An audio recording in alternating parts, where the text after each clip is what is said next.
இலக்கை நோக்கி டுவர்ட் த கோல் இந்த நிகழ்ச்சிக்கு உங்களை அன்புடன் வரவேற்கிறோம். Praise the Lord. ஆண்டவராகிய இயேசுவின் இனிய நாமத்தில் இந்த புதிய நாளிலே உங்கள் யாவரையும் அன்போடு வாழ்த்துகிறேன். எபிரேயர் 13ஆம் அதிகாரம் 5ஆம் வசனம்.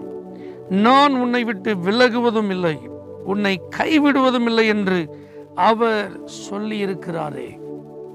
இந்த நிருபத்தின் ஆசிரியர் அன்றைக்கு இருந்த யூத ஜனங்களை பார்த்து அவர் நினைப்பூட்டுகிறார். தேவன் கைவிடுகிறவர் அல்ல.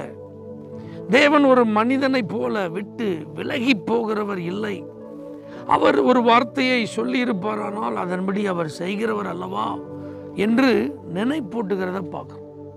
அந்த முதல் நூற்றாண்டில் இருந்த போராட்டங்கள், பிரச்சனைகள், பாடுகள், உபத்திரவங்கள், கடுமையான நெருக்கடிகள், அவர்கள் எதிர்பார்க்காத வித்தியாசமான சூழ்நிலைகள், இவைகளுக்கு நடுவில் அவர்களை உற்சாகப்படுத்தும் வார்த்தையாக இந்த வார்த்தையை நீங்கள் காணலாம். அதே போல இன்னைக்கும் ஆண்டவர் உங்களெல்லாம் பார்த்து சொல்றாரு, என் பிள்ளைகளே, நான் உங்களை ஒரு நாள் கைவிட மாட்டேன், ஒரு நாள் நான் உங்களை விட்டு விலக மாட்டேன். பைபிளில் இதை வாசிக்கும் போதெல்லாம் நான் உங்கள்கிட்ட பேசுகிற மாதிரி இல்லையா அப்படின்னு ஆண்டவர் கேட்குறேன். எங்கள் அப்பா எனக்கு இல்லையே, எனக்கு உலகமே என்னை இருண்டு போன மாதிரி அப்படின்னு நீங்கள் சொல்லக்கூடாதுன்னு தான் ஆண்டவர் இந்த வார்த்தையை எழுதி வைத்திருக்கிறார். எங்கள் அம்மா எனக்கு இல்லை, எங்கள் அம்மா மட்டும் இருந்திருந்தா எனக்கு ஒரு குறை இருந்திருக்காது அப்படி சொல்கிற ஒரு ஆளாக இருக்கீங்களா? நீங்கள் அப்படி சொல்லக்கூடாதுன்னு தான் ஆண்டவர் இந்த வார்த்தையை நினைப்பூட்டுகிறார். குடும்பம் எல்லாரும் என்னை புறக்கணிச்சிட்டாங்க, சொந்தக்காரங்க எல்லாரும் என்னை மறந்து போனாங்க, இப்போ யாரும் என்னை தேடி வர்றதில்லை, ஒரு ஃபோன் கூட பண்ணி என்னை விசாரிக்கிறது இல்லை, யாருக்குமே என்னை பிடிக்கல, என் ஃப்ரெண்ட்ஸ் கூட என்னெல்லாம் விட்டு போயிட்டாங்க, நான் யாரெல்லாம் பெருசாக நினச்சனோ அவங்களாம் இப்போ நான் கூப்பிட்டா கூட என்னன்னு கேட்கறது இல்லை, என் கால் வந்தா அந்த நம்பரெல்லாம் பிளாக் பண்ணி வச்சுருக்காங்க, நான் தனியாக நிற்கிறேன், நான் வேதனையில் இருக்கிறேன், நான் கண்ணீரில் இருக்கிறேன், நான் இப்போ ரொம்ப துக்கமாக இருக்கிறேன், எனக்கு இன்னும் வாழ்க்கையே இல்லைன்னு நான் யோசிச்சுட்டு இருக்கேன், நான் எதிர்காலத்தை குறித்ததான நம்பிக்கையெல்லாம் இழந்துட்டேன், இனிமேல் என்னால் வாழ முடியுமா எனக்கு ஒன்றுமே புரியலை, ஏன்னா என்னை சுற்றிலும் பிரச்சனையாக தான் இருக்குது, என்னை சுற்றிலும் ஒரே போராட்டமாக தான் இருக்குது, எனக்கு ஒன்றுமே புரியலைன்னு நீங்கள் சொல்கிறீங்களா?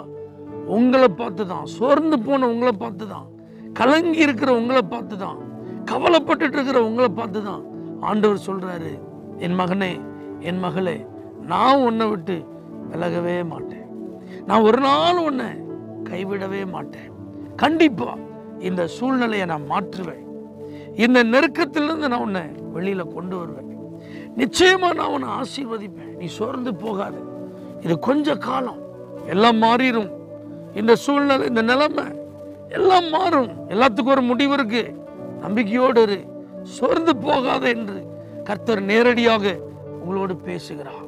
இயேசு பொய் சொல்லுகிற தேவன் அல்ல, அவர் உண்மையுள்ள தேவன். அவர் ஒரு நாளும் அவருடைய பிள்ளையாகிய உங்களை விட்டு விலக மாட்டார், உங்களை ஒரு நாள் கைவிட மாட்டார். நீங்கள் நல்லா இருப்பீங்க, நீங்கள் வாழ்க்கையில் ஜெயிப்பீங்க. எத்தனை பேர் உங்களை விட்டுட்டு போயிருந்தாலும் இயேசு உங்க கூட இருக்கிறதுனால எல்லாரும் மறுபடி வருவாங்க. தைரியமா இருங்க, கர்த்தர் உங்களை ஆசீர்வதிப்பார். பரிசுத்தரே, யாருடைய உள்ளமெல்லாம் கவலையினால் நிறைந்திருக்கிறதோ அந்த உள்ளங்களை இந்த வார்த்தைகள் தேற்றுவதாக, இயேசுவின் நாமத்தில் பிதாவே, ஆமென்.